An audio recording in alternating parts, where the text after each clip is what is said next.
Le 14 septembre dernier, M6 a donné le coup d'envoi de la 15e saison de L'amour est dans le pré.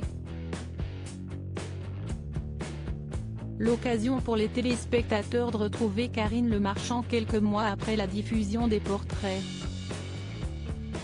Pour la première fois dans l'histoire du programme, l'animatrice a pu assister au rendez-vous galant des 13 célibataires. Ainsi, elle a été témoin du coup de cœur que Laure a eu pour Charlotte, une mère célibataire de 29 ans. Avant de se rendre chez l'agriculteur, cette dernière s'était présentée lors de la diffusion de son portrait. J'aime bien prendre soin de moi, être habillée. Ça fait partie de mon bien-être personnel.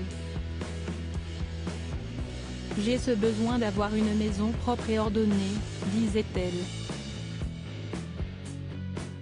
La semaine dernière, Mathieu a rencontré ses prétendants. Et l'éleveur de taureaux a eu un coup de cœur pour Alexandre, un jockey de 25 ans. Il a aussi craqué pour Johnny, un professeur des écoles de 32 ans. Il les a invités tous les deux sur son exploitation.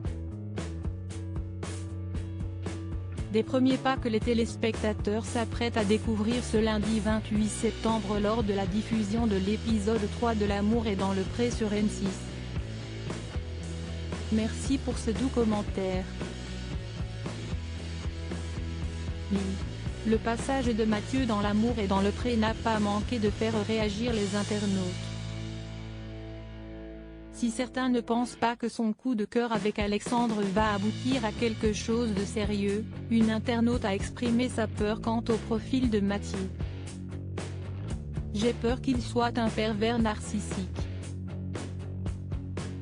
Alexandre va se faire dévorer, a posté sur Facebook une dénommée Natacha. Un commentaire qui a beaucoup amusé le principal intéressé, comme il l'a fait savoir sur Instagram. Merci Natacha pour ce doux commentaire. A-t-il simplement écrit. Dans son portrait diffusé en mars dernier sur M6, Mathieu révélait être célibataire depuis 1 an et demi. Ce qu'il recherche ? Une relation fusionnelle avec un homme viril et au caractère bien trempé. J'aimerais être un frère, un mari et un amant. J'ai besoin de partager des choses pour vivre des moments extraordinaires, confiait-il à M6. Par Clara P.